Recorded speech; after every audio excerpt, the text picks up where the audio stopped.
আলুটা সিদ্ধ করে ভেজে নিয়েছি। আর দেখো এখন ডিমগুলো ভাজছি।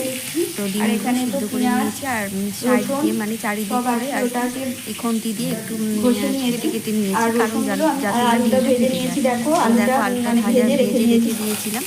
আর ওদিকে তো ঘষুনিতে আমি পেঁয়াজটা ঘষে নিয়েছি, দুটোর মতো বড় পেঁয়াজ। আর মানে রসুনগুলো হচ্ছে কুচি কুচি করে নিয়েছি। তো এদিকে দেখো আমার ডিমটা নুন হলুদ দিয়ে ভাজা হয়ে গেছে, আলুটাও কিন্তু নুন হলুদ দিয়ে ভেজে রেখেছি। তো এখন মানে রসুন কুচি আর পেঁয়াজ মানে ঘষে নিয়েছিলাম পেঁয়াজটা, সেই পেঁয়াজটা পুরো আর কি কড়াইয়ের মধ্যে দিয়ে দিলাম। দিয়ে একটু ভাজা ভাজা মতো করে নেব। আর মনে হচ্ছে একটু তেল কম আছে, তো সেই জন্য আমি একটু তেল দিয়ে দিলাম। আর দিয়ে দেখো আমি কিন্তু এখানে আদা আর টমেটো পেস্ট করে নিয়েছি, তার মধ্যে হলুদ, মরিচ গুঁড়ো, কাশ্মীরি চিলি পাউডার আর মানে ঝাল লঙ্কার গুঁড়ো দুটোই সব আর কি লবণ সমস্ত কিছু দিয়ে একেবারে ভালো করে মিশিয়ে নিচ্ছি এই পেস্টটার মধ্যে। তো এখনও এটা কিছু দেবো না, কারণ একটু পেঁয়াজটা ভাজা ভাজা করে নেবো। আর যেহেতু পেঁয়াজটা ভেজে নিয়েছি, তো সেই জন্য একদম মানে বাটার মতো হয়ে গেছে। তো দেখো পেঁয়াজটা ভাজা ভাজা হয়ে যাওয়ার পর এই সমস্ত মশলা শুদ্ধ পেস্টটা আমি এখন কড়াইয়ের মধ্যে ঢেলে দিলাম। তো দিয়ে এবার ততক্ষণ পর্যন্ত নাড়তে থাকবো যতক্ষণ না এর তেল মানে এর মধ্যে থেকে তেলটা ছেড়ে যায়। তো দেখো অনেকক্ষণ নেড়েছি, মানে মানে কষতে কষতে আর কি তেলটা ছেড়ে এসছে। তো এখন একটু ওই মিক্সিটা ধুয়ে হালকা একটু জল দিয়ে দেবো। তো এখনও দিইনি, সেটার জন্য দেখো এখনও অপেক্ষা করছি, যেহেতু এটা আর কি তেলটা ছাড়তে বাকি আছে সেই জন্য। তো সেই জন্য এখনও আমি একটু অপেক্ষা করছি, এগুলো ভালো করে আর কি কড়াইয়ের মধ্যে কষিয়ে নিচ্ছি। তো দেখো কষানো কমপ্লিট হয়ে গেছে। আর একটু ওইটা মিক্সিটা ধুয়ে একটু সামান্য জল দিলাম, জল দিয়ে আবারও ভালো করে কিন্তু কষিয়ে নেব। আর যতক্ষণ না তেলটা আরও ভালোভাবে ছেড়ে যায় দেখো, ততক্ষণ কিন্তু আমি ভালো করে এই কড়াইয়ের মধ্যে মাঝে মাঝে আর কি নেড়ে দিচ্ছি, আর এইভাবে মানে তেলটা ছাড়ার জন্য অপেক্ষা করছি।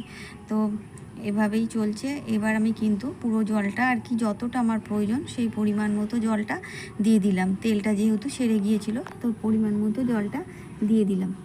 দেওয়ার পর এটা যতক্ষণ না ফুটে উঠবে আমি মানে সিদ্ধ আলু আর ডিমটা দেবো না।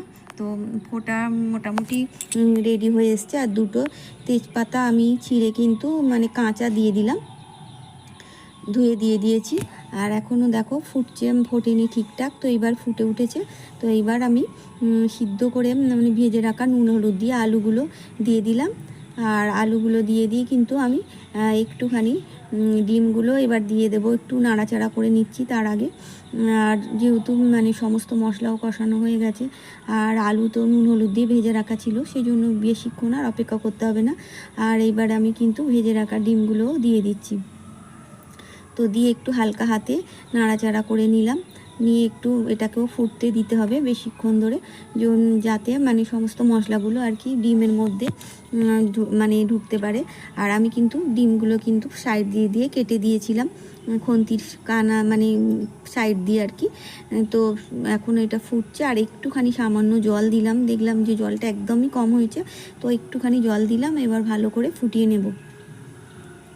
তো হালকা হাতে একটু নাড়াচাড়া করে দিচ্ছি, কারণ ডিমের কুসুম এক একটা এমনভাবে বেরিয়ে গেছে যে মানে এর মধ্যে বেরিয়ে চলে আসবে। তো সেই জন্য একটু হালকা হাতে নাড়াচাড়া করে দিলাম, দিয়ে একটু ঢাকা দিয়ে দিচ্ছি। তো দেখো ঢাকাটা এবার খুলে নেব। আর অনেকক্ষণ ধরে ফুটিয়ে নিয়েছি, সবটা তো আর তোমাদের সাথে শেয়ার করা যায় না, তো অনেকক্ষণ ধরেই ফুটছে। তো দেখো ভালোভাবে ফুটে গেছে। তো এবার ঢাকাটা আমি একটু খুলে নিয়েছি, আবারও একটু হালকা হাতে এটা নাড়াচাড়া করে নেব। আর বেশি খুব একটা ঝোল করিনি, একটু মাখা মাখা গায়ে মাখা মাখাই হয়েছে, যেহেতু গ্রেভিটা মানে পেঁয়াজটা ঘষে নিয়েছিলাম, তো গ্রেভিটা খুব সুন্দর হয়েছে, একদম গায়ে মাখা গায়ে মাখা। তো এখন আমি গ্যাসটা কিন্তু অফ করে দিয়েছি, দিয়ে একটু গরম মশলা দেব, দিয়ে আর আবারও একটু হালকা হাতে নাড়াচাড়া করে ঢাকা দিয়ে দেব। আর আমার কিন্তু ডিমের কারিটা একেবারে রেডি হয়ে গেছে। আর এটাকে তোমরা কালিয়া বলো আর কারি বলো, যাই বলো না কেন, একেবারে রেডি হয়ে গেছে। তো দেখো এবার কিন্তু আমি ঢাকাটা খুলে নেব, কারণ গরম মশলা দিয়ে ঢাকা দিয়ে রেখেছিলাম। তো এবার ঢাকাটা খুলে নেব, নেওয়ার পরে আমার কিন্তু পুরো কারিটা রেডি হয়ে গেছে। তো এভাবে তোমরাও বাড়িতে বানাবে, মানে ভীষণই ভালো লাগে। বাড়ির সমস্ত উপকরণ দিয়েই করেছি, অন্য কোনো কিছুই দিইনি, টক দই নয়, কিছুই দিইনি, শুধু পেঁয়াজ রসুন আদা আর টমেটো এইসব দিয়েই করেছি। আর বাড়ি যে সমস্ত উপকরণ আমাদের সবার বাড়িতেই এভাবে থাকে, তো সেই সমস্ত দিয়েই আমি কিন্তু ডিমের কারিটা করে নিয়েছি। তো আমার আজকের রেসিপিটা যদি তোমাদের ভালো লেগে থাকে তাহলে সাবস্ক্রাইব করে লাইক কমেন্ট শেয়ার করে পাশেই থেকো। তো আগামী দিন দেখা হচ্ছে আরও কোনো নতুন একটা ভিডিওর সাথে, নতুন কোনো রেসিপি।